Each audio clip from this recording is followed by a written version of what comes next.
see my subtitle? Yes. Screw you. Go eat glass. It's so... Oh, Kick rocks, David. that's better. It's like you're like a kid on a playground. Sit on it and spin. Isn't that a thing? Yes. Yep. Sit and spin. When we were doing 2 episodes a week of World Beyond and Fear, I thought that was bad. This year was horrible. This year was terrible. Fallout, House of the Dragon, The Boys, and then on and on and on and on and on. Silo from that we just did. Earth Abides. Earth Edibles.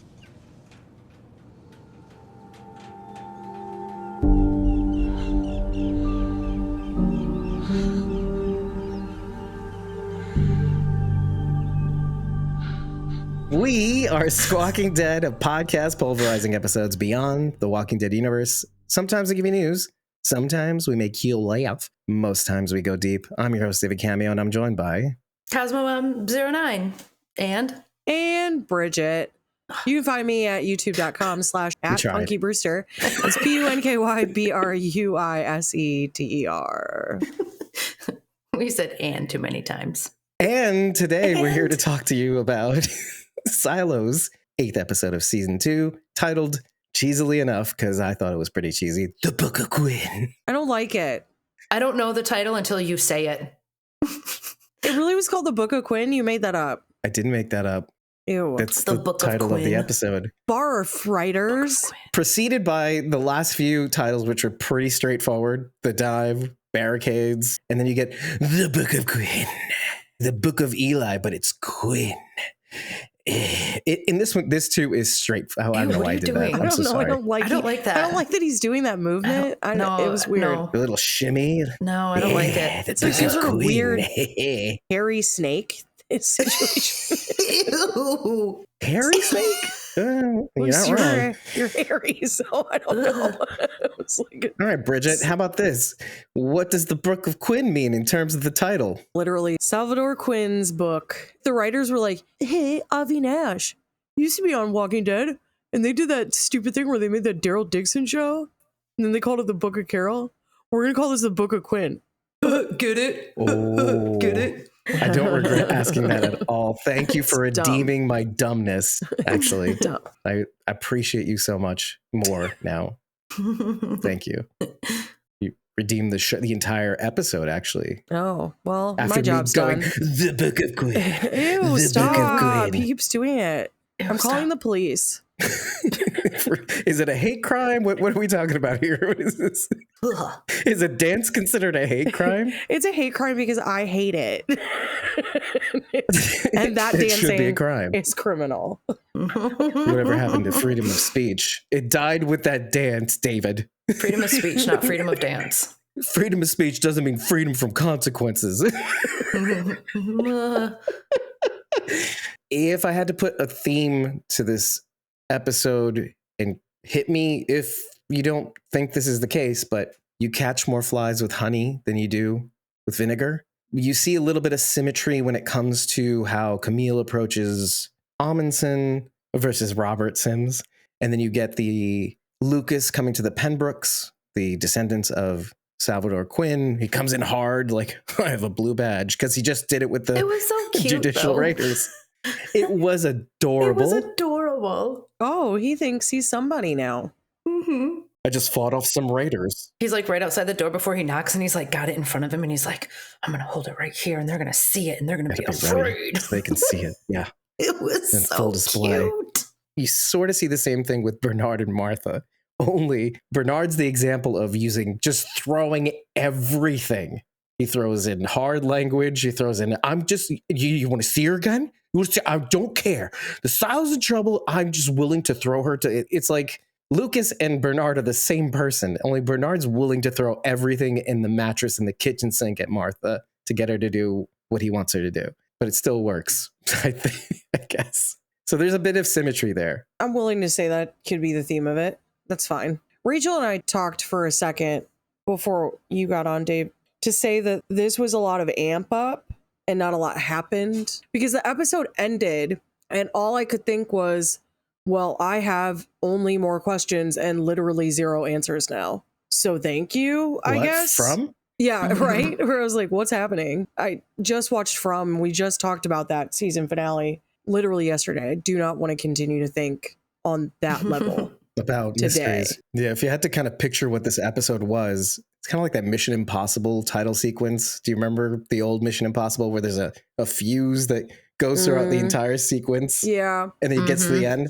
Only in this episode, it's all fuse, no explosion. Yeah. Rachel said because of that, it felt like a 9th episode, the penultimate episode, because it was all lead up and you know a bunch of stuff is going to happen, but you're just waiting now. Mm-hmm. Well, aren't you glad that there's 2 episodes to tell that, though? Now, Maybe. rather than Maybe. one? What if the next one's just another episode of Amp Up?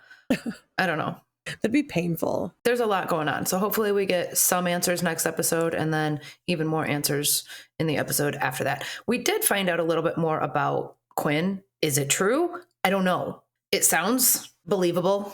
Bernard's blaming him for all of the before time thing. Like he basically deemed everything before as a relic and got rid of it. And it seemed to have worked, right? Oh, excuse me. My throat. I had to clear it. Because he is glad that he's I'm right. gonna fly to New York and I'm going to kick kick you right in the throat.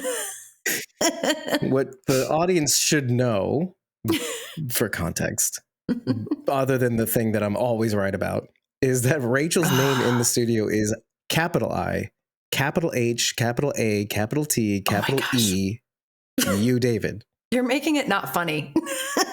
He does that. I know. I felt very offended at first, and then she said the reason why she hates me so much is because... Oh, God. Let's hear He's it. gonna make We you need to say it. Well, kind of, because they don't know why you hate Because me. you're right. Because you were right, Dave. You called it. You were right. About- you were like, about I everything? bet they're getting... No, you're not right about everything. Not Get out of everything. here. Get out of here. Absolutely everything. No, not everything. Absolutely But everything. a couple of very specific things that made me very angry. You literally said they're putting something in the water. And then Bernard's like, he put something in the water. I know. I was so mad. I like, was great. too. Great. And- Great. Dave was right. Great. He's going to gloat forever now. And you had mentioned a rebellion every generation. And he said a rebellion every 20 years. No, I didn't even put that together that Dave was also right about that. Yep. That's frustrating. I want the audio podcast to know that all I've been doing is making faces and not saying a word. How does it feel, David? What else How is does that it right feel? about? Why I did they don't not know. What have else were a you right rebellion about? for 140 years? Because they forgot. What else? They disconnected their history Oh, Yep. yeah. from the citizens of the silo. Eliminated relics, which is an advent of Silo 18, which is do you know what this means, guys? Remember Ancient Aliens brain, Yes. which I'm bringing up again, where I was like, guys, you know what that means? Mhm. Silo 18 special. Because all the comparisons between Silo 17, how they have Romeo and Juliet, how they have 20,000 Leagues Under the Sea, have all these books that we're exposed to, that Juliet's like, yeah, I know. Juliet's trying to be cool in front of Solo for some reason. Yeah, I know the play, right? Yeah. Well, then you know that they died at the end. They didn't die at the end. What? Exactly. I'm not gloating. I'm just reminding the audience Mm-hmm. of the thing I'm right about. Okay, we're just letting I you see go. it. Yeah, I see it. Dave was right. It's He was fine. right. Dave was Okay, right. Ancient Aliens. It's fine. But we have to get a little serious here, because other than the fact that you were so mad that I got something right, did you think that was kind of at least cool? That's why things are like this here? The disconnecting of history, the slow forgetting over the generations of prior rebellions and prehistory. Martha forgetting what she did 25 years ago too. This is in prior episodes. She's like, I should have done more 25 years ago. If Quinn put something in the water to make people forget over time, Yeah. he had to have like stopped. Was this just like a one dose thing? And how do people remember anything? How are they not just idiot, empty brained morons walking around if they're constantly forgetting things? That's fair. It's kind of like fluoride in the water, isn't it? Mm. How it accumulates over time. But fluoride doesn't make us forget things. And why is it in there anyway? You know what I mean? for oral health, right? I do this on oral health. purpose so Bridget can say something. You know what I mean? Why is it in there? For the good of my teeth? It's technically a Yeah. poison. Tell that to Yeah, I a get it. dentist because I still have to pay them also. Tell that to an endocrinologist. Also that, actually. So I have an autoimmune disorder. Do you think it's from fluoride? Here's the thing. You have to understand right now where my brain is going is like, well, do I leave this in? Do I edit this out? Is this dangerous? Will the FBI come for only Bridget? Oh, it's fine. They know how I feel about it. I say Yeah. stuff like this out loud near my phone all the time. Yeah, I'm sure they're monitoring me based on purely my internet history alone. That sounds weird. I just look up weird stuff sometimes. How fast does a body actually decay? Is typhoid a thing in the Yeah, silo? you like have to know these things. Right. I mean, for the people. AKA only you and maybe your husband if you're feeling like you're up to his criticisms for that day. For my tens of viewers, I have to know. Well, how about this? To answer Rachel's question, it seems like as though and he explains it sort of in the episode. It's a low dose that over time accumulates. It kind of like we sort of explained in prior episodes how the retention on that low dose is like, well, it goes back a generation to the point where this is the key bit of evidence. It's not proof, it's evidence. Martha sort of doesn't even remember what she was trying so hard to do 25 years ago that led her to be a recluse. She's like, Carla, I don't remember what it was that I distanced myself from you to begin with. She's like, I'm starting to forget what it was 25 years ago that I did this for, that I hold up for some reason. And I feel like that's playing out again now. But that could also just be over time things are forgotten, especially when it comes to disagreements. You've had that happen before where you're like, I can't even remember now why I was mad at somebody, but I know that I hate them still. Right, but only because you want to forget. There are some things that you can't forget 40 years. Well, sorry, I should lower that number. 35 years ago. Things that you'll never forget. But you'll make yourself forget some things so you can exist in the world, but some things are hard to forget. Sure. Except in this scenario, something happened to Martha 25 years ago, which seems to be the key number here, that maybe had to have been important enough for her to be a recluse for 25 years, but not important enough to tell somebody what it was. You'd think that was something that would be brought up every once in a while, or maybe very frequently over the course of 18 episodes? Once. It's referenced indirectly or infrequently. But then the only reason why I'm bringing it up is because of the memory thing and how everybody keeps forgetting that mechanical are a bunch of dildos, basically. Or they kind of know, but they don't really know why they're a bunch of dildos. You were asking, did I think it was cool? No. Oh, yeah. I don't. That's it. Just But no. why not? Okay, is that a cool concept? Potentially. Because I don't really know what Salvador's message means 100%, I can't gauge that. We may or may not be over with the message, or is that the message? That's the question. That was what I was wondering. I'm like, is this it? And also, this is horrible. No wonder Judge Meadows wanted to walk. What a depressing message to spend all that time decoding.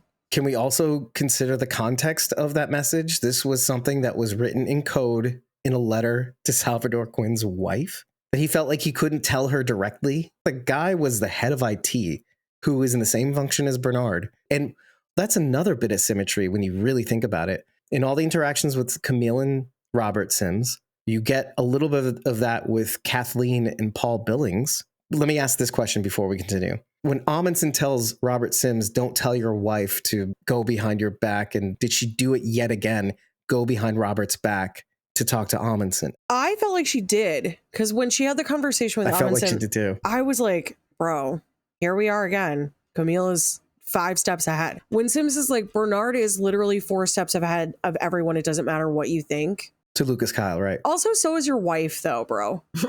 Just so you know.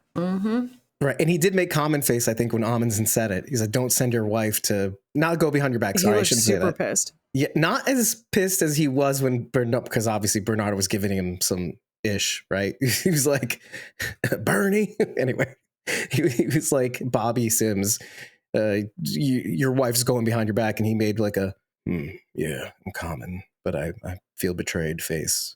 But he kind of sort of did that again when Amundsen said what he said about Camille. You could see the shock on his face. He's trying to keep it together, but it was pretty obvious he did not know that Camille talk to Amundsen about all of this. I'm just doing this one thing, basically, because your wife scares the crap out of me. but no more, man. Yeah, which one's the bigger boogeyman? Okay, so then we go to Kathleen and Paul Billings and how, well, okay, the same thing is sort of happening here. This is more of a question, but we all love Paul Billings. Yeah, definitely. Yeah, definitely. Okay. 100%. We hadn't considered that he concealed the secret. But that's all he's been doing this whole get it. time is trying to protect his wife and daughter. Everything that he does is to ensure that they're okay. He has the syndrome. He's not even supposed to be in a position of power, let alone in the position that he is in currently. But he hides that because his goal is to make sure that his wife and child are provided for. In that regard, it's not about selfish ambition. It's about taking care of your family. Both for Camille and Robert, it's about selfish ambition to some degree. Their kid is not okay, and they are like not addressing it. Right. I think we're looking at two couples. Obviously, one's very healthy and one is very unhealthy, and they're like a mirror of each other. I think they're very closely mirrored, more than we thought that they were initially. Because, okay, listen, we come in with certain biases. You're meant to not like Robert Sims. Oh, Sims is something about him I don't like. I almost feel guilty for him. Well, yeah, now, right? But Yeah, before now. you're like, oh, that's Sims. I don't like him, but I don't know why I also kind of like him. But then with Paul Billings, this is exactly like the clip of Rachel, you going, I don't trust people when they hit on me. This is the Paul Billings character. But when Common hits on me, yeah. Because he's And yet they're going to ruin my life. Exactly. And yeah, this is the ones you fall for, right? But still, I keep thinking about it. The show in a way is saying, no, these two couples are the same. You just came in with certain biases. And yeah, they're doing it for different reasons. Because Paul in that scenario is Camille. Camille has more information, obviously, and is able to do more, like Paul Billings. He has more information. He has the duty. He has the rank.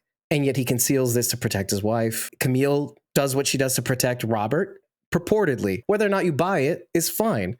But she does this to protect her family. But all of that has been to further Sims's career. That was really the whole goal all along. My concern in this regard is, and the reason I say that it's like the opposite, is because Billings comes home and is devastated every time he gets home and his child's already asleep. Regrets that he worked late. We've heard it a couple times.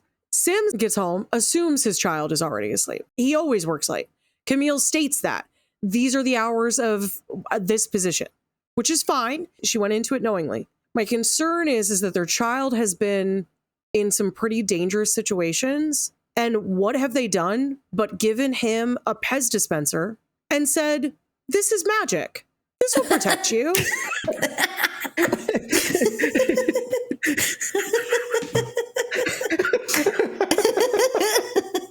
I don't agree with that line of Jolly parenting. Good. That's all. Cheerio. Well, and let's be fair. Billings's kids, their kid is a baby. And so he's not old enough to be traumatized by any of this. True. But they would be. Mommy, why is dad's hand shaking? Am I going to get that? I mean, yeah, there would be a level of trauma there no matter what. They literally live underground. I don't know. Something about that alone. May I read something for all of you? This is why it took me a little bit longer. I would have been on here a little earlier had I not done this. Fine, then I guess do it, because otherwise, why were you late? I thought you might actually be interested in what I'm about to read you. It is page 77 of Quinn's Pact, quote unquote. Oh, okay. I don't know if it's different or the same. Because while you're excited about Lucas Kyle deciphering the message in the book. Well, before you read it, what did they specifically call that version of the pact? Did they just call it Quinn's version of the pact, or did it have or was it like a first edition pact, or what did they called it something else, didn't they? That did go through my mind. Obviously, the cover of the pact, Quinn's Pact, is more of a burgundy color. That's not important. But what it was is obviously Salvador Quinn was 140 years ago, at least. His pact is that old. To what Terrence Pembroke says about the pact. He's the descendant of Salvador Quinn. I don't know if it's his pact, but at least it has his name in it. So you can deduce that, yes, it's that old, maybe. Oh, like maybe it's a different version that existed before. Yeah, that's what I'm wondering. That's what I was thinking as well. Because if you're willing to go as far to erase the servers, burn all the books, quote unquote. We don't know if that actually happened or if they're in the legacy, let's say. Put that aside. Erase the history. Well, could they have changed the pact? They already changed Founders Day to Freedom Day. This is the only thing that we're not sure that I'm right about, is that did Mechanical win the rebellion? Because they said that the rebels burned the books and they erased the servers and blah, blah. So let's set that aside. I just wanted to put that out there. But we don't know who the rebels are in this situation. Exactly. So it's maybe that will be revealed. Maybe that won't be revealed. There is a season. Again, we should remind the audience, season 3 and season 4 have been on the table. They have gotten the green light for those seasons. That's crazy. So, which means that they're very interested in revealing this narrative that is going to be long. My point and only point in bringing that up is if they can go that far, well, could they have changed the pact as well? We don't know. But what I'm going to read you might give you a clue, actually, because on page 77, there are a bunch of laws and stuff and things that the pact has. And it starts with chapter 3. What is it called? Section 13, right? That's what Paul Billings says all the time, but whatever. Section 313 on page 77. Crime shall be divided into minor infringements and serious violations, both of which shall be initially investigated by the DS and DSs. I deduce that it's deputy station and deputy sheriffs or whatever, sheriff's deputy. That's what I think DS means. It could be something like the Department of Sheriffs or the Department of Security, or I think it's deputy sheriff or deputy sheriffs or whatever it is. That doesn't really make any sense, but okay, go ahead. Legal speak. I don't know. Let me go back and say it's minor infringements and serious violations, with the latter being reported to judicial within 1 hour initially, and case information passed in full within the period of a single day. Judicial shall then evaluate whether the involvement of the DS and DSs will be beneficial going forwards, meaning judicial can decide whether or not to involve the sheriffs for serious violations. Fine. Or the deputies. 314, there's more, because you got an eyeful. You get the top of the page and the one frame that Lucas is looking through the page, and you get the bottom of the frame for the most part when he goes back in to read the rest of the message. Anyway, minor infringement categories are detailed as follows. Item 1, disturbance of the peace, minor, right? 2, causing disharmony or seeking to cause disharmony. Item 3, minor public disorder through conduct unbecoming to an appropriate commitment to the pact. 4, failure to attend health screenings. 5, failure to properly supervise the education of children. 6, speeding or slowing on the stair. This is the thing that started raising a little bit of alarm bells, because like, okay, was their version of the pact a little harsher back then? Because going too fast or going too slow down the stairs is a thing. Item 7, public nuisance. Item 8, habitual lateness. Again, I'm like, that's a minor infringement? Habitual lateness? I'm all for that one. I think that they're trying to keep people on task and making sure they don't have aberrant behavior. They want their podcast to start on time. Oh, don't you talk. Item 9, low performance of designated duties. Designated duties. Duties. Soft or hard, Rachel? Soft or hard? Designated duties. Or here's the serious violations. It's section 315. Serious violation categories are detailed as follows. 1, this is the one where judicial can get involved. Theft. 2, vandalism of official signage, blah, blah, blah. I couldn't read the rest. 3, causing bodily harm to any citizen or citizens. 4, intent to coerce, bribe, or interfere with the business of any officer of the pact. Serious violations, everybody. That's all I could get to read. But I thought that was kind of interesting. You get a kind of glimpse of 140 years ago version of the pact, maybe, or maybe it's always been like this, but who cares about going up and down the stairs too slow or too fast? Well, page 77 of the current pact might read exactly the same. We don't know. It might. No, you're right. And isn't like all things, like not all cities enforce jaywalking? Because the idea of going too fast or too slow up the stairs could be seen as that. I would definitely have a problem with somebody going too slow up and down the stairs. You're like a New Yorker. That's amazing, actually, when you think about it. That's a big complaint in Times Square, let's say. Go too slow, you're going to get knocked over, bitch. There's a lot to look at, so I don't know why you're so mad. Also, why are you in Times Square? Because everyone knows it's a tourist trap. Agreed, Bridget. I am 100% in your corner. Have like the slow lane for walking and then have another lane where like people are on their way someplace. Yeah, like that thing at the airport, but inevitably there's always like a stander in the walking side. Yes. Oh, You know what's really funny? In the airports, they have signs at the escalators, stay right, so that people on the left could pass you. It's same with the walkways. And yet still, it's like they had to put a sign and still nobody follows it. Well, I'm terrified on escalators, so do not pass me because I don't want anybody to touch me on an escalator because I could fall and that could eat my clothing and I could get stuck and then I would die. But I don't like an on the escalator walkway, either. just move. All's fair in love and walkway. Yes. Yeah, I'm afraid of an escalator as well, but the walkway is like, get out of my way. I'm jumping onto the walkway and then I'm walking on the walk side and then I'm jumping off at the end. So you better get out of my way. I've got to get an eye on my gate just to make sure that it's still there. Yeah. So then What I if it can go to the moves? bathroom. Yes. You know what's so funny? I can see Rachel being like the T-2000 from Terminator 2, just on the walkway, I'm after John Connor. Yes. Just like with the arms and the straight hands down the walkway. Have you seen this buoy? Have you seen this boot? Bring that nugget back. Thank you. Bringing it back.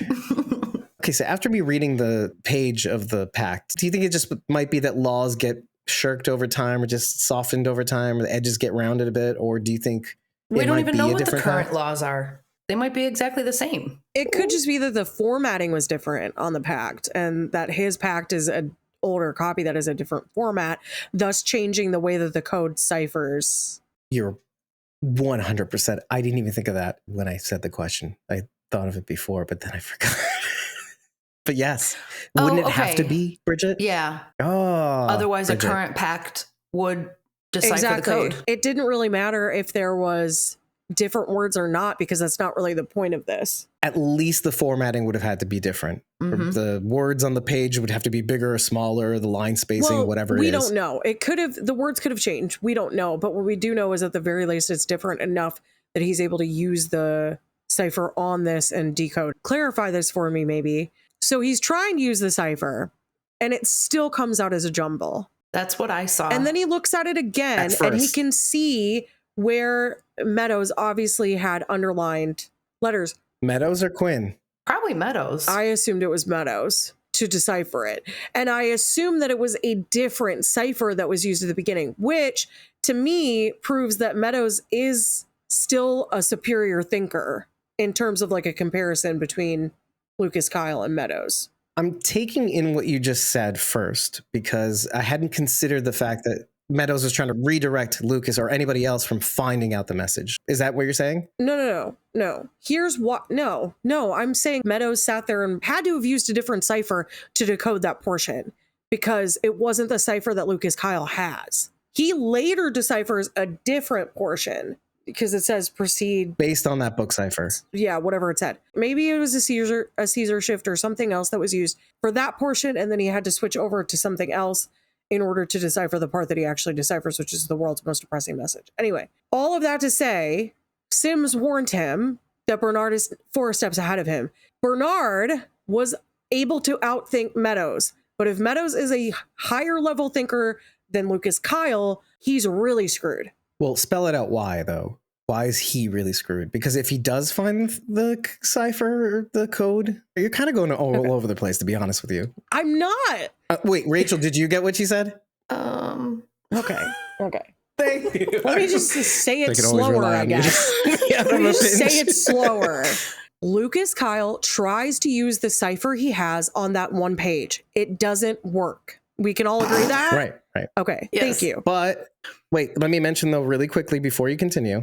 But we do know that based on the repeating number 77 or the one thing that he could decode from the letter, the 77, he knows to look at page 77 in order to get to that page. Doesn't mean that that page is going to have the info that he needs.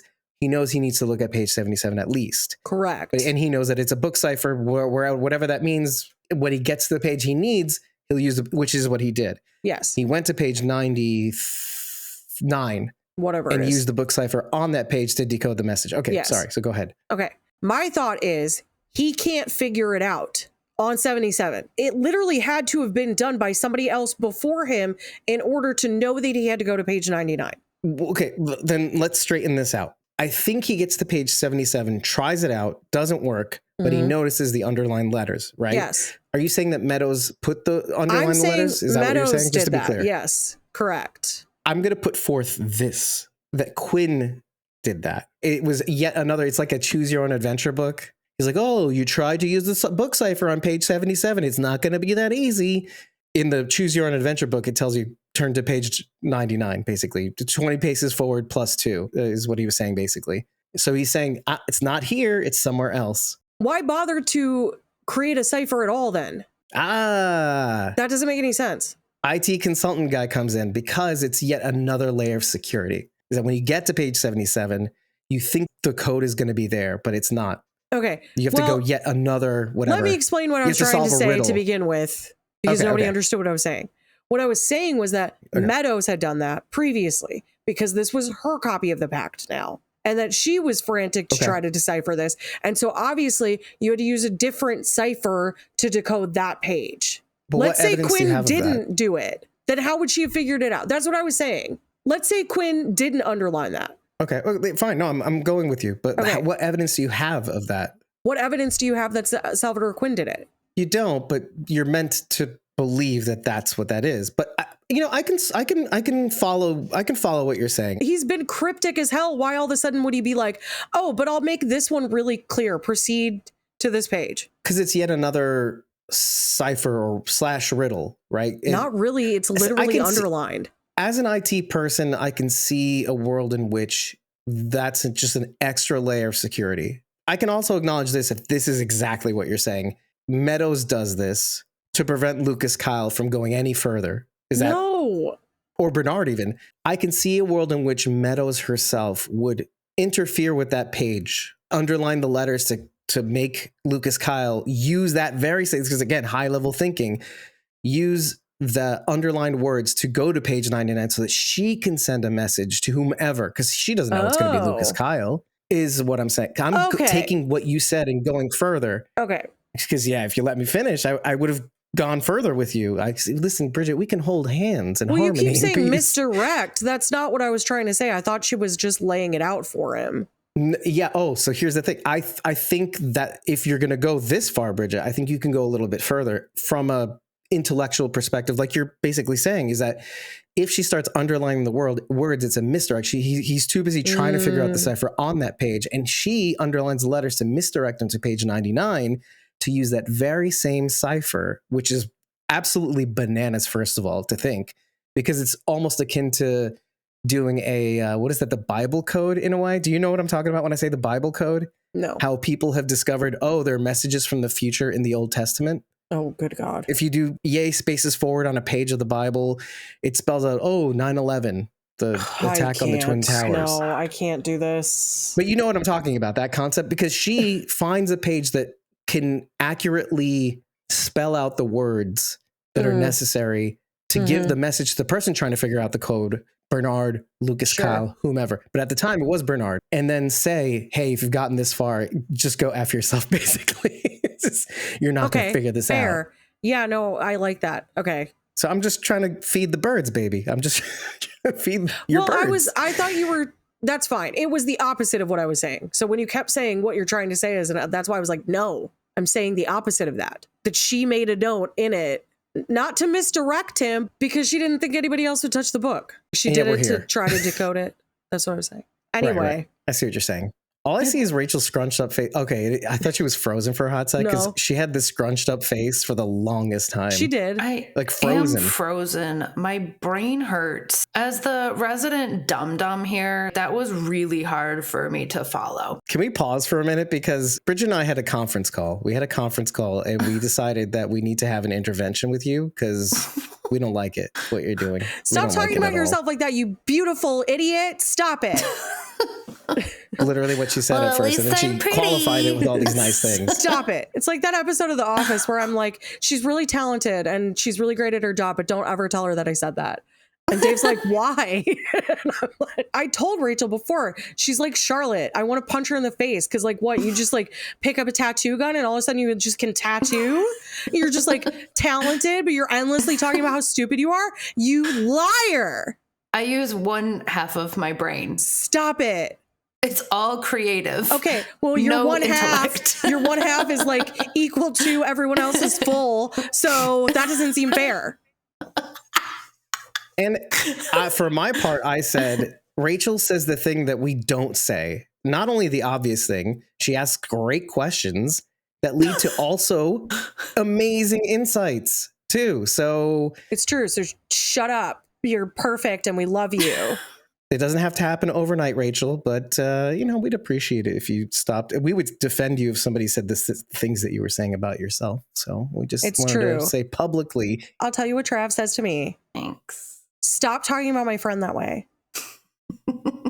Because that's what he tells That me friend when being I'm you. like, God, I'm so bad. He's like, stop talking about my wife that way. Aww. So stop talking about my friend that way. Aww. Bridget was starting to be down on herself, and I had to catch her in the middle of our rant about you to go, Bridget, you have amazing talents as well. You're so organized and so gung-ho in ways that even I am not. And you know me, I'm a tyrant. And yet Bridget's like, you want to see tyrant? I got tyrant. I just don't reveal it that often because I'm it's not a busy. good look. I'm busy. Quote unquote. No, I'm just concealing my tyrant talents is what Bridget's trying to say. Just want to sneak up on you like Robert Sims. I want to be calm is what Bridget literally said. No, I'm kidding. She I didn't say- wish. Was there a message on page 99? Yes. Was it from Quinn or from Meadows? That is the question now. Okay. That's the question that Bridget threw into the mix.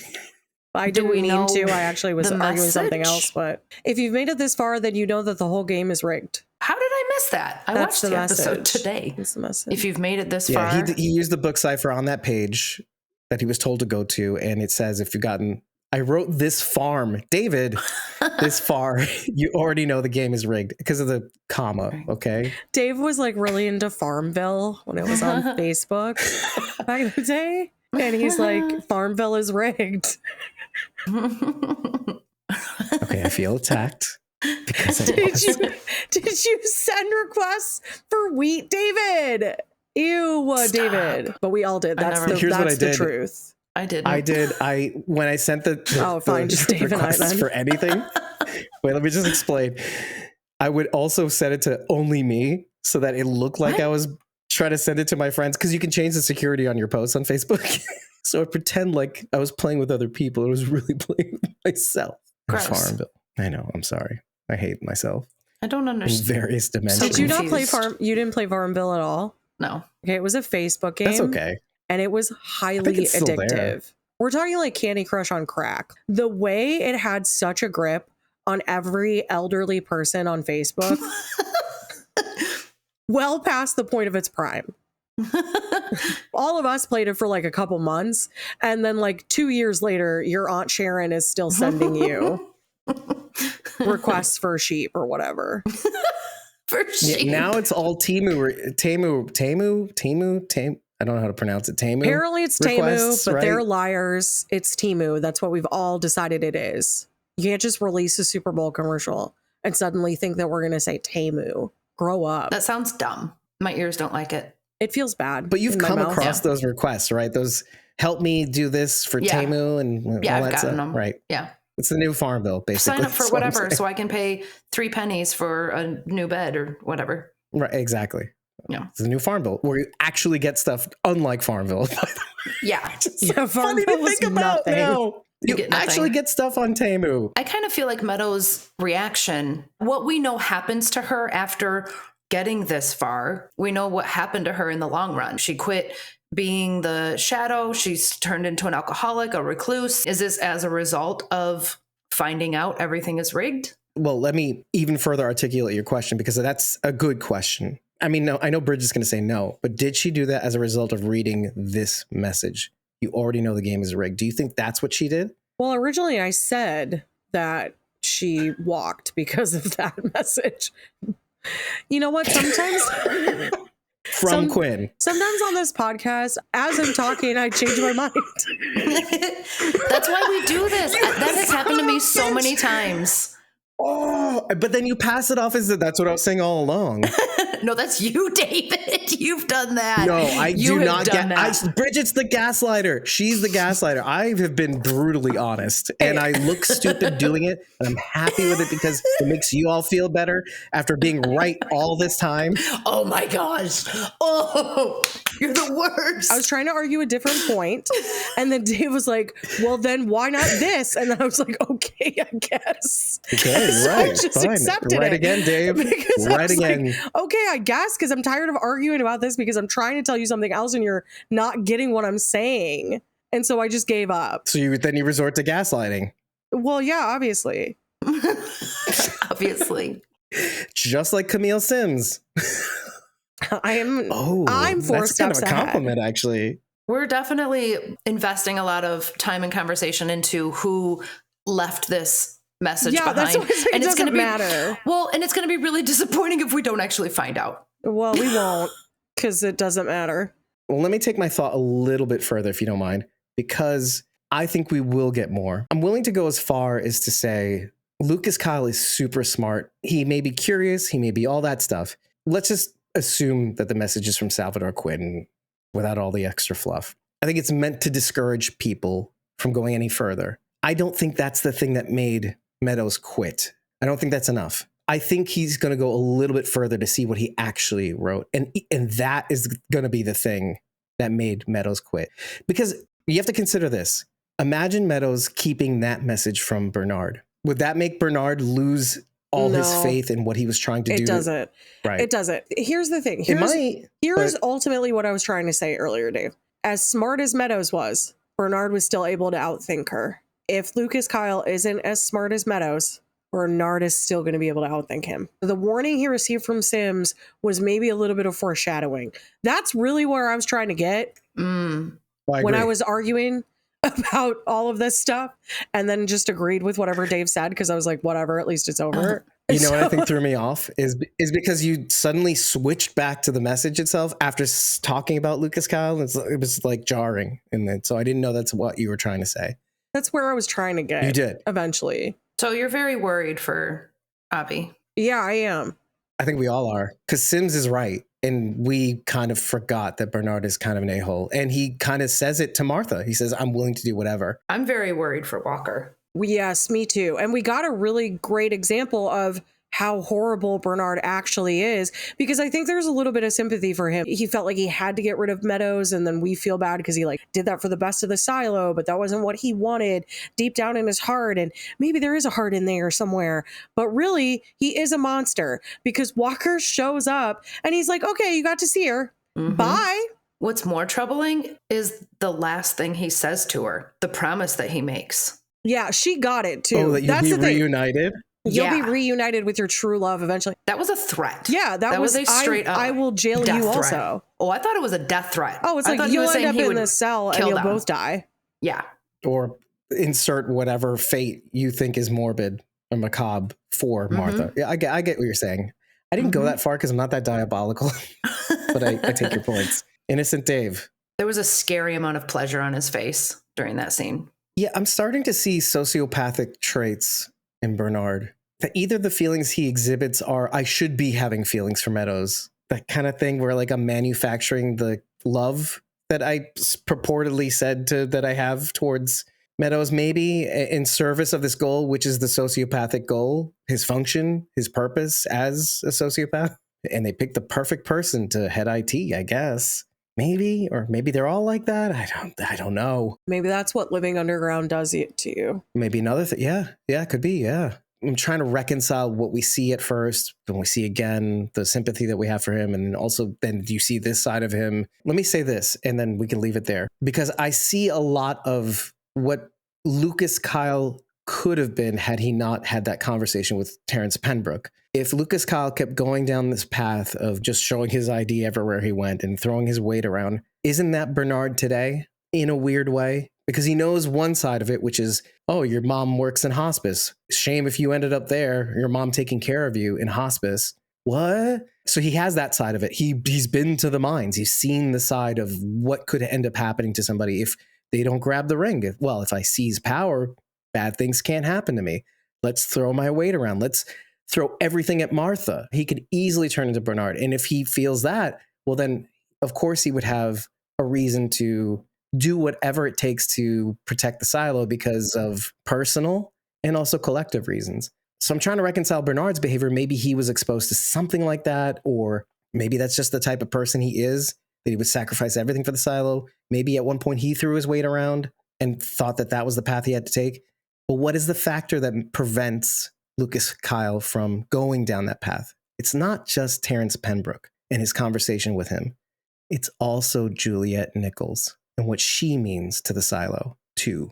She is the X factor, I contend. I would argue some of it is his upbringing. He's from the lower mids. He's not an upper silo guy. He didn't grow up with a lot of privilege or anything. His mom works in hospice. She's still working. It's not like he grew up around Bernard and Sims and kind of had that life of, I don't want to say luxury, but like they do have nicer places. That's the thing. He meets Juliet in the cafeteria because he's spending his free time charting the stars.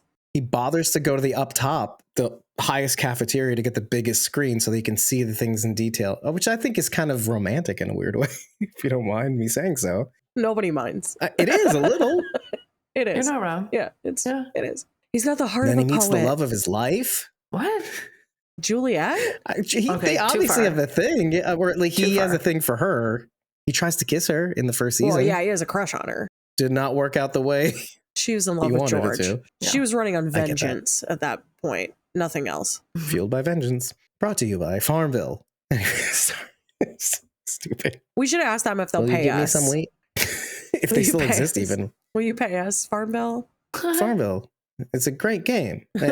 You'll get 50 tomatoes if you plug in this code on Facebook and send somebody else wheat. So as I was taking notes furiously before getting on here, I noticed that every scene flips back and forth between Silo 17 and 18, actually, for the most part. It's really frequent.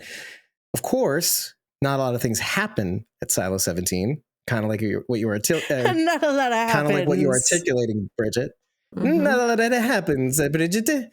True, it does not. Juliet gets the bends. Thank God Solo I was taught. right about that too. Thank God Just kidding, Solo you were. taught her how to get rid of the bends before he conveniently disappeared. You were wrong about DID, so suck it, Dave. There's other people. Well, how do you know? What if it's the pain meds? Juliet What? saw them. Don't do that. And anyway, The 25 plus years old pain meds. yeah, that's true. Exactly. No. I'm just kidding. I was kidding. Obviously, I was kidding. I'm not going to stand by this hill. But I wanted to mention one thing before we continue about those people. After we didn't premiere this episode, but I listened to our last episode, talking about barricades, I think it was, it was the dive, right? I listened to it. I'm like, oh, I slapped my head. And I remembered we mentioned in the very same episode that, IT has a separate power supply, which is what they use to turn on the pump to start draining the water, right? And in that same episode, I mentioned, Judicial has a separate power supply too. And what are they wearing? They're wearing Raiders clothes. Boom. And so where must they Oh. be staying in order to get the power and all the things must they need to be live? in Judicial. Hmm. Mm-hmm. I thought of it after I listened to our episode. I'm like, it was right there, David. I was saying, well, Bridget, where could they have come from? I mean, because where's all the food that Juliet was looking for? Blah, blah, blah. But right, I was like, giving it to you. I But was just still, like, where is the that food, makes no though? sense, Bridget, that they could live for 40 years. Well, Bridget, they're not 40 years Bridget's old. terrible so. at this. They looked very young. What was the okay? Can we talk about this? Why are you laying with a tarp covering you, pretending to be a dead body? Great question. I don't know. It seemed like a weird choice. Especially after We're they gonna just trap shot her. and it's like, but why are you trapping her? To what end? Yeah. I mean, They already first of all, shot her once. Why not just kill her right there where she stands? right. We already talked about you get more flies with honey. Lucas Kyle throwing his weight around, blah, blah, blah. And Bernard throwing everything but the kitchen sink at Martha. They shot her initially. It's like, Mhm. well, I'm trying to get you to stay away. I'll make you think your friend is dead, and then you'll come and find his body. But surprise, it'll be me, a 12-year-old.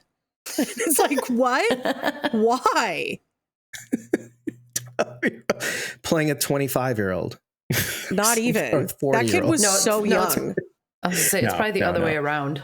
Yeah, exactly. My reaction upon seeing that person that was revealed on the ground, the helmet Were you comes like, off. who and is you see a that? face. Because that was my reaction. Who is that? My reaction was, oh, she looks an awful lot like Trina Samuels, aka Tiny from that photo, who was next to Solo in that photo. Because after so many years, is that her kid with the real Solo? That was my first thought. Oh, like Solo killed their parents. Mm-hmm. That's and they're the after two bodies. Solo. Mm-hmm. So these three would be siblings.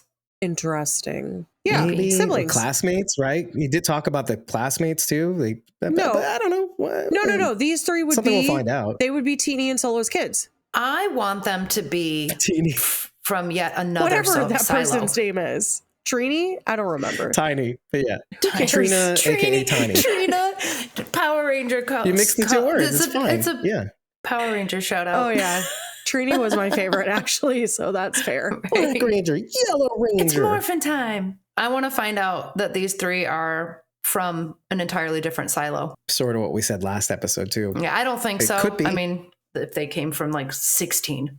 Going back to your initial, what is happening here? Okay, you shoot Juliet. She comes back, and the body, the fake body, whoever, Trina Samuel's kid, is still there. And so you take her in. Oh, next one's going to go through your heart. Really, though? Really? What? Why with the ruse? What's the ruse all about? Why do you... Are you just trying to trap her? Also, where have you been this whole time? Judicial, we just said it, Bridget. But when they've Are been you even screwing here? around, and when they've been screwing around, going down into the water, do these weird things, where have these kids been this whole time? Yeah. Why are they When she's attacking walking now? around and she was by herself. That's the good question. But again, there's so many questions. Oh, this is what you're talking about. The approach, first of all, where were you this whole time? Why now? Or like you said in the last episode, is Solo, quote unquote, obviously Steve Zahn. He has not mentioned that there are other people in the silo. And when asked, there's no reason. Who cares if it's open? There's nobody here. And he goes, I'm Steve Zahn. And that's all he does. He laughs uncomfortably or looks around. Do you think it's possible he didn't know that they were in there somewhere? Oh, no, he knew. Why wouldn't he tell her that? I mean, that's a potential, that's a Because threat. then he has to admit that he's not Solo and that he killed Solo and Tiny or whatever and took over their lives living in there. And that's where they lived with their children. And he kicked the kids out. Suck it, losers. Ooh. He's clearly not well. That's 'cause more brutal than I obviously thought. that was going to I assume that's come to what the light. story is. Mm. I don't know, Dave. You wrote this show apparently. So It just- what happened? I don't like that I did, because this is looking way worse than just killing Trina and Trina. what was his name? Cole? You said Trina again. No, her name is Trina. I Trina thought you Samuels. said Tiny. Her nickname is Tiny, just like Oh. Solo is a nickname for Cole. What's his name? Cole something? I don't know. The guy's Who name? cares? I don't remember. It doesn't. You're right. It You're right. It doesn't doesn't matter. matter. Why now is a good question. The other question is, do you believe them when they say, because I don't like the idea that this is the case, is again, it keeps getting worse.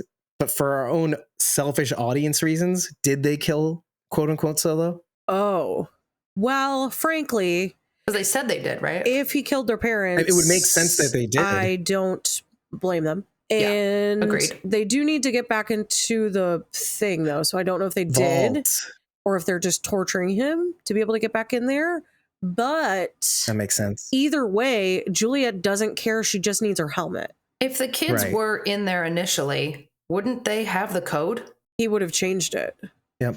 I remember popping the code Okay. too many times, you get locked out. Or here's the thing. Maybe they saw him in there and they went out thinking this could be a nice guy. And we haven't seen anybody else in years and years and years because it's just been the two of us living in here with our kids. And so we'll help him. And then he murders them and locks the kids out. And then the kids are the ones trying to break in and get the code. And so maybe that's why he's like, go ahead and erase that. We assumed that he had done it. And that's why that was up there. I But what agree. if he didn't? What if the kids have been trying to get back in this whole time? Mm-hmm. I'm open to that. Oh, and they're the Yeah. ones who have been furiously with vengeance. And that's Mhm. why he's like, Mhm. I don't care, erase it. Because into his mind, he's like, well, it doesn't matter to me. I don't Right. want them to figure it out. It does beg the question, why leave the vault? Because, I mean, I know he was reticent to, first of all, acknowledge Juliet's existence to begin with. But then why does he leave the the vault, right? To begin with, if there's a threat out there. He needs someone who is mechanically minded, and she's proven that she is. He needed somebody to fix the pump. He can live there arguably forever if the pump is fixed. But because the pump isn't working, that floor will flood and he will die. I just thought of an alternate reason. Mhm. Do you want to follow me on this one? Probably not, but we can. Well, the motivations of everybody in any silo, but the one we know is Silo 18. They're sometimes confusing. You accuse Camille and Robert as being power grabbers or whatever. That's what their motivations are. It's still left open to interpretation. We don't really know the motives. Bernard, we're getting the sense that he's sociopathic and that he's all about protecting the silo by any means necessary. But we've seen hints of humanity in him and how he loved maybe Meadows, or at least presents an image of someone loving someone else because he's a sociopath. But maybe quote unquote solo Steve Zahn is, I mean, that's the fairest interpretation we can give that guy. Yeah. No, I know. So I know. maybe he's doing this also for altruistic reasons. Even if these people hate him, they're the only people left. It's the only thing that makes sense to me, because why wouldn't he go with Juliet to the other silo or whatever it's going to be? That would make sense to me. Like he says to Juliet, what are the chances they will even let you live? So why go with someone that he's like, there's no way they're letting you back in that silo? So They're going to devil kill you know. and me. Okay. Yep. I was just presenting another idea that maybe he does this for the people that are left behind, even if they hate him. I think he couldn't bring himself to kill children. And so there is some level of humanity there. If this is all we have, and I will risk being hated anyway, if that means that I save some people, even if they hate me. And I can't kill these children. And they don't deserve to die like that, like their parents did, let's say even. They didn't do anything wrong. So it could be for them too. And maybe that's why he's so insistent. I don't want to F this up like the people before me F this up, even if they hate me. I'm just presenting a narrative that makes Steve Zahn's character a little bit more palatable. Sure, I'll give you another option. We don't know where judicial is in regards to IT, correct? I assume IT is higher. Probably in and around the same floors, But but let's yeah, sure. Go ahead. let's say that the flooding is going to hit judicial first. I would say judicial would be higher though than IT. This is his way of making peace with them. You know, I know I killed your parents, but I didn't mean to, or I did it without thinking or whatever. But at least now the silo is safe and you can still live. Like I had that's her do interesting. this so that I can make amends. It's not going to work if he killed their parents, but you know, in Crazy Brain, maybe that makes sense to him.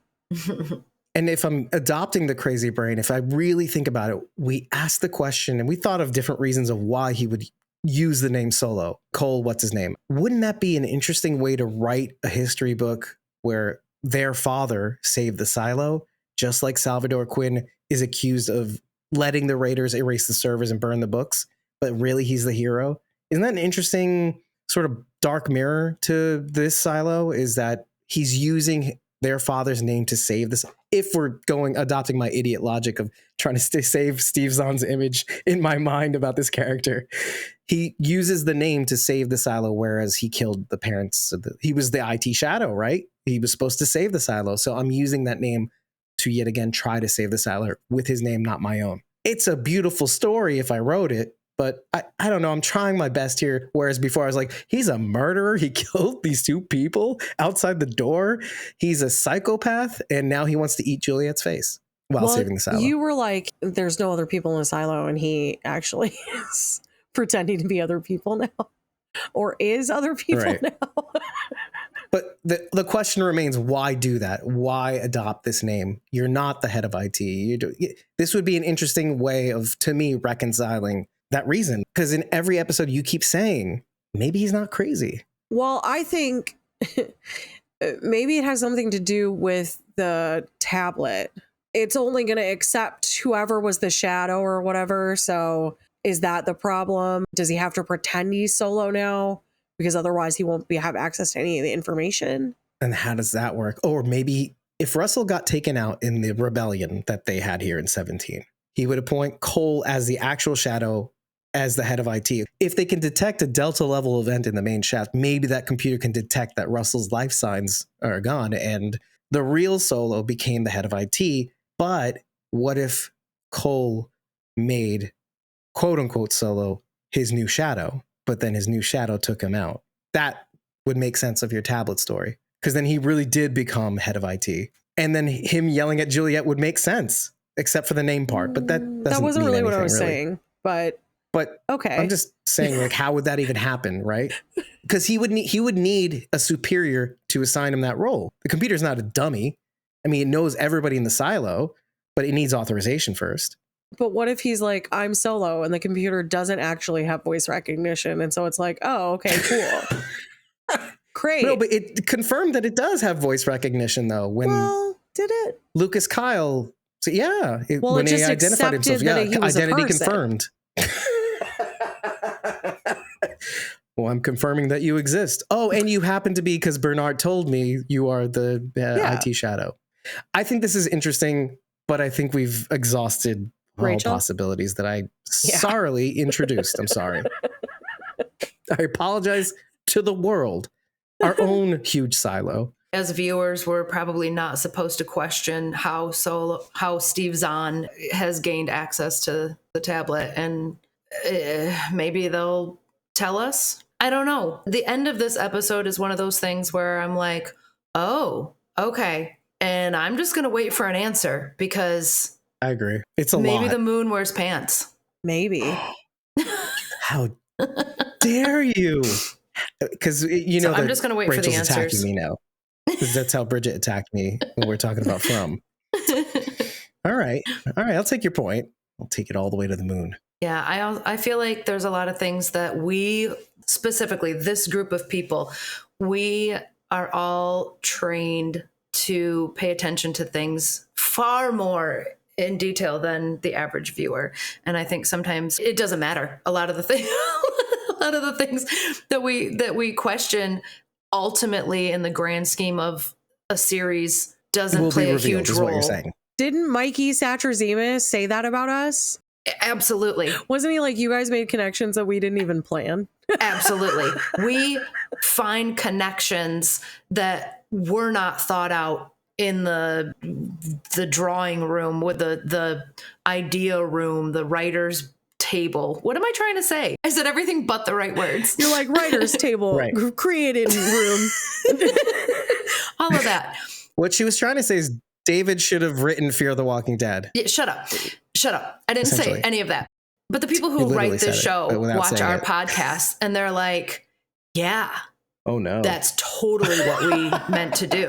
Yeah, they're like, right. Yes, we meant to do that. We meant to do that. And then went back in time and wrote it again. And then, anyway, let's quickly move on to something else that I was actually wondering about, because this is something that Bridget might have something to say about. And it's the confrontation between Shirley and Billings in the cafeteria, where everybody's looking at Billings all weird. And he's eating Maeve's biscuits, her hard counterweight biscuits. And she goes, something that Bridget said in many different series: why are you following this old man ball book? Why are you following the pact? It's written 200 years ago, 352 apparently, years ago. Is that normally me? That seems like, actually, this is giving Sharon D, honestly, like more than me, I feel like. You've said this on the show. It's like, why are you still following these rules, Billings? Or, I don't know. Billings. That's like my mentality of like burn it all down. So yeah. Yes, exactly. See, you live in a world of contradiction, Bridget. I told you, sometimes halfway through, just changing my mind. Themes repeat. Oh, I can respect that. A good running gag. Why does he keep As dancing? He dances again? Why am I dancing? Ew. All the time. What's happening? See, the people, the audio podcast, you're missing out. Yeah, you are, truly. Well, yes, like I do say that, but that's more in the spirit of like burn it down. It's not in like this is old and old people of the past don't have any relevance now. Like that's not my thought. That's not my thought at all. It's more like, dude, the people above you are clearly lying to you, so why are you following their rules? Yeah, the pact has changed. That's how I feel about it. I'm not going to go there. I do heavily sympathize with Billings, because wasn't this the whole thing about season 1? Is that we want Juliet to find the truth, but at what expense? What cost? How many lives will be lost in the process, in the pursuit? And that's why Possibly, he says maybe he refuses to not follow the pact. For him, that would be giving up everything that he believes in. This is a crisis of faith for him. I do feel like the show has slowly been revealing that though the pact has kept people alive for 10,000 years, maybe it has been the approach of the people that's led to its downfall. He said 10,000, but he means 10,000 people for 300 years? Yeah. 352, yeah. You said Yeah, 10,000 10,000 years. I'm so sorry. That's why both were like, I'm going to My argue face did that scrunchy thing. it's really not atomic in any way. Then I'm going to go, that's not right. Okay, let's edit this part where I look really smart. So for let's assume it hasn't changed. Maybe the formatting changed, whatever. Let's assume that the pact kept people safe for 352 years, 10,000 people consistently, because garbage in, garbage out. One person dies, another one's allowed to be born. We know this. That's why the lottery's there. So I wholeheartedly agree with Billings in that respect. But then the series has slowly been introducing these themes of, Bridget has alluded to this in various ways, but maybe if we did things differently, or maybe if he said things differently. You said this about Meadows. Maybe we can use the carrot rather than the stick. Maybe we can bend the rules a little bit. We can go dance around the pact so we can get to an answer that's a little bit more amiable. Yeah, We it's can what I catch more flies with- liked about Meadows was that she was willing to circumvent the rules to make things work. I thought that was smart. And Bernard also is diehard, like, no, the pact is the way that it is, and this is what's kept us safe for 140 years or whatever, which I understand. Now, knowing that they were having a rebellion every 20 years, I can understand being like, no, 140 years That's is a point great. of sympathy. I feel for Billings because he's like a generally good guy. That's what the writers have wanted us to feel about him. He cares about his family. He wants to do right by his wife and his daughter. That's his whole thing. And the entire foundation of what he believes in is crumbling around him, and he doesn't know what to do. He now knows that the world used to be a beautiful place, and they're not allowed to know that. But why aren't they allowed to know that? And I think for Paul, if he could just know the why, he would still be 100% on for the pact if he knew this is for the good of the people. I think he'd be okay with that. While you're on this very part, I not only felt for Paul because it's a rule, relics, let's throw that away. I felt for Paul because if I show this to my wife, you'll get the reaction that she literally gave the audience. Is that, oh, there was a world that was bigger and expansive, one that we can discover, one that was beautiful with trees and children roaming around, many children that we could all have forever. We can have 12 children. What I'm saying is that is heartbreaking. I get that from the point of view of a husband who does not want to burden his wife with that broken glass. And he says after he does it, like, I could not do it because I'm a great guy, first of all, proof positive. Yeah. But I also didn't want to do it because I'll have to admit that I don't know how I feel as a result of A, getting this information, Patrick Kennedy, the murder of Meadows, how they're pinning this all on mechanical. Possibly we don't have evidence. I don't know if I believe them, but I believe them. I do believe them, but I need the proof still. He does. Right? He does believe them. He wouldn't be down there if he didn't. Right, but he's not ready to say it. And he cries. If you really hold, and if you watch this episode more than once, he cries to his wife. He does. His tears are streaming down his face. Well, and he goes, I don't know what to do. And I love that. I think the most heartbreaking part of all of that, Dave, is that she looks at him and she says, what happened? She's looking to him for an answer. She wants to know, why can't we go outside? Why isn't the world like this anymore? Why can't people have children? Why is everything the way that it is? Why are we following this pact that you're so adamant about following? And all he can say is, I don't know, and I don't know what to do. I expected her to be sad about it and have questions. I think I forget, because I'm separated from this by watching it. I forget that would be your first question always, is what happened? And Bernard can't even find the answer. And let me just say this. Are we all clear why having this is actually dangerous? Do you see the harm in having something like this around? Absolutely.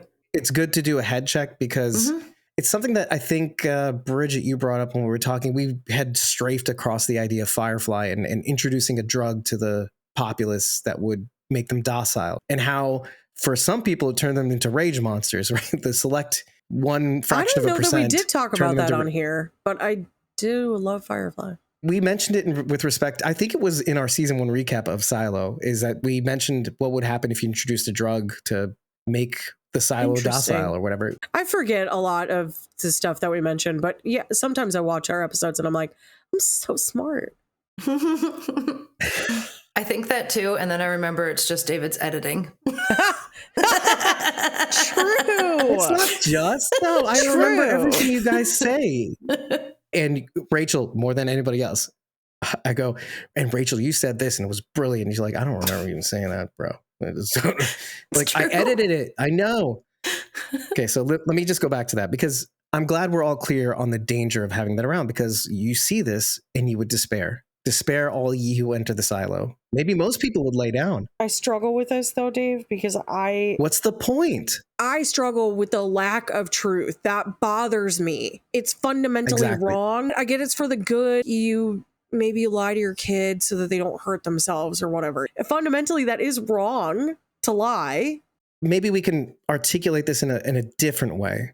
Would we all agree that children are not ready to know everything all at once? Of course. That you have to kind of fold in bits of knowledge over time so that they can grab the heavier concepts as knowledge builds. That's the way I'm going to put it. But we're kind of Why all they thinking, go to school. right? And because you don't learn it all at once for the Exactly. very express reasons that they're not capable of grasping certain things. Like, I'm going to use the easiest example because it's so easy. It's like sexuality and attraction and all that stuff. They're not ready for any of that. No, because if we use soft concepts, it's not as hard hitting. But then you take that idea and you transpose it to an arena of, well, is anybody ready for that knowledge? It's the unknown that is the most difficult thing to grapple with, because, and I have to say, they must have had experience, at least if we're going to look at silos like vaults and Fallout, or like even Ascension, which we've brought up. This is the third time we brought up Ascension. What if they did test this out years before whatever happened, and they tested out communities in separate silos prior to all of this and discovered, oh, if they know about this, they will despair and fall asunder. And we kind of know this as an audience from various mediums, that maybe that knowledge would be a reason for people to give up, but maybe they figured it out early to prepare for this eventuality. And kind of like what I was saying in the last episode about how it's very possible they saw the writing on the wall and that they had a forecast of when the planet was going to fail. And some people went to Mars, quote unquote. This is the airy-fairy idea that we have no evidence for. But some people were going to have to be left behind. And so if they had that foreknowledge, how many hundreds of years prior, well, then they could test out eventualities. It's quite possible. And so they know why they have to keep certain things a secret. So I'm just saying all this to say I'm glad we're all on the same page. And I hope our audience can understand at least that mentality or that rationale, even if there is a tension between the truth and the murder mystery. I mean, I'll agree to it that it's like series. arguably for the best right now, but I hate it and it makes me want to die inside. We're meant to hate it too, but we're also meant to acknowledge it. Unfortunately, Shirley, you are. Oh my God! I just discovered, Bridget, you hate in others what you hate in yourself. You hate Shirley. I don't hate Shirley because you are Shirley. Oh no, Rachel hates Shirley. Yeah, right. Rachel hates me. Yeah, Rachel. I didn't say I hated her. Rachel, I just why said do you hate Bridget? I just said she'd be a terrible. Shirley would be a terrible leader. I'm a great leader because you're Bridget is nothing like Shirley. I am extremely emotional and do knee-jerky stuff all the time. It's been very visible on this podcast, actually. Just to go back to Sims and Lucas Kyle and him warning Lucas Kyle that Bernard's always going to be 4 steps ahead of you. You will wind up in the mines when he's done with you. That, first of all, is great just on the surface, but underneath the surface, it does confirm things that you get the scene with Terrence and Lucas, and you catch more flies with honey than vinegar, right? But then Robert Sims exemplifies that. He gives a little of the stick, he gives a little of the honey. Doesn't that prove that he is kind of qualified for greater things? He can do a little bit of both, kind of like Meadows too. He rides kind of like a middle ground between charming and threatening. We've said this from the beginning. No, he definitely does. But for me, it's almost like too little too late. You're not inquisitive enough naturally. Now that things aren't going your way, you're finally kind of headed down that road. Had you exhibited this behavior earlier, maybe you would be the shadow. So maybe it isn't too late. And maybe it's like anything in any series. the character has an ambition and gets derailed, and maybe that ambition is what he doesn't need, and then he goes a different way. If Bernard is 4 steps ahead of everybody, maybe his whole plan is just to utilize Lucas Kyle to solve this so that then he can send him to the mine and say, psych, actually, you're not my shadow anymore. And also, it is Sims because that was my plan all along. Ooh. Oh, Whoa. Bridget? Whoa. I'm going to be like you and say I kind of hate that. That was Moon, But it is Moon kind wears of- pants just for a moment. But it is kind of genius, actually. Perfectly Dave-like. Yeah. We switched back now. We often change pants, which the moon would wear. Anyway, the only reason why I brought that up was because I did admire that all the various people doing various things, carrot, stick, whatever you want to put it, Sims kind of rides that right down the middle. And yes, too little, too late. But there's a kind of a genuine care to him saying that to Lucas Kyle. I know he's trying to disrupt his behavior a little bit to get the seed planted so that maybe he wouldn't help Bernard. But I also kind of get that it's classic Sims. He's kind of by the book.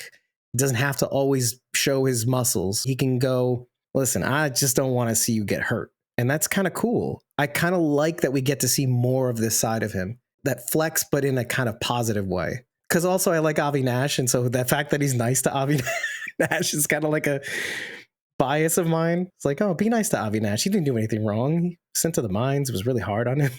Thanks, He was Common. there for literally one day. I know. I still really want to see the mines. I need to. Me I want too. to know what's Seems going bad on down though. He comes up, he's all disheveled and his face is all dirty. It's like, it must have been bad. I want to see what's going on down there. It's almost comical, actually, when you really think about it. Oh, those mines were terrible. Weren't they terrible? I feel like I love that we're never going to know, and that this is going to be the thing that hooks you or your brain. Like, but when will they do it? When will Daryl and Carol finally kiss, right? Ew. Never. Stop. Never. They will never. It's the same reason, though. It's a hook mechanism. Anyway. All right. Ugh. I don't know if there's anything much left. Because like you said, it's like all fuse, no explosion. Mm-hmm. Well, maybe we'll get explosion next episode. Probably a lot. Yeah. The only noteworthy thing that I can mention is that the raiders that, quote unquote raiders that accost Juliet use the same light shining mechanism to kind of disrupt her. Oh, I can't see. And during the rebellion that the rebels used against IT, the big old sunlight, basically. Thought that was a cool little nod to that. And maybe there's a connection there somewhere. It would be bad if I hadn't mentioned it. Then again, it might not have been, because if you like what you heard, head on over to ratethispodcast.com/squawking-dead. Leave us 5 stars and a Flashlight. Scuba mask. Snorkel. That's what you meant to say, isn't it? Yeah. But tell us what you liked. Tell Technically, us what she you didn't like. was Tell us what scuba-ing, though. It's true. Tell us what you thought we might have missed. Remember to tell us after every single episode. It really does help us. And here's the thing.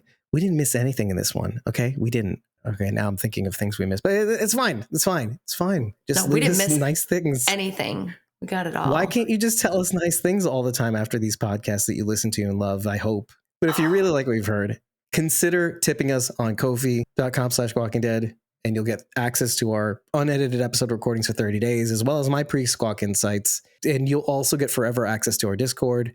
If it pleases you, please give us money, right, ladies? We're poor, is what you would say normally. Help me, I'm poor. Money, please, right, Rachel? Money, Yes. please. Money, Trying to imitate you, please. but it's not working. Consider joining a membership tier for as little as $4 a month. When you join the Walkers tier, it'll give you more access to our Discord. If you happen to join the Whispers, Survivors, or Great M tier, you will get a free classic t-shirt upon signing up. And if you happen to join the top 2 tiers, the Survivors and Great M tier, on either patreon.com/squawking-dead or ko-fi.com/squawking-dead, you will have the ability to join us in studio alongside us, lending us your insights to the world, telling us how wrong or right we are. You could just sit there and just go, you're stupid. You're stupid. I won't like it very much, and I'll probably edit you out. But you can do that should you choose to join the Survivors or Great M tier. I've been your host, David Cavio, and I was joined by CosmoMom09. And Bridget. You can find me at ko-fi.com/punkybrewster. That's PUNKYBRUISETER. And I really do hope you enjoyed this episode. Honestly, like you said, all fuse, no spark, but maybe we'll get the explosion in the next episode. I hope. We have 2 episodes to go to the season. We'll get a snap and a crackle in the next episode. It'll be a pop. Nicely done. Rachel, Bridget, are you enjoying this series? Do you think it's really shaping out to be really, really enjoyable? You know what? Hell yeah. I like it. And I hope you've been enjoying our podcasts, and maybe you're waiting to binge season 1 and 2 before 3 and 4. Maybe you're waiting for all 4. You're going to be waiting a long time. I highly, highly discourage that. Yeah. Listen to our podcast every week as we talk about Silo. And we'll see you next week for episode 209, which I don't know what the thing is called, but I like the graphic. Take care, everybody. We'll see you very soon. Bye. Bye. Bye. Sing a song, Bridget. God, where did the days go? Because I'm too messy and then I'm too clean. You told me to get a job, then you ask where the hell I've been. And I'm too perfect till I open my big mouth. I want to be me. Is that not allowed? And I'm too clever and then I'm too dumb. You hate it when I cry unless it's that time of the month. And I'm too perfect till I show you that I'm not. 1,000 people I could be for you, and you hate the lot.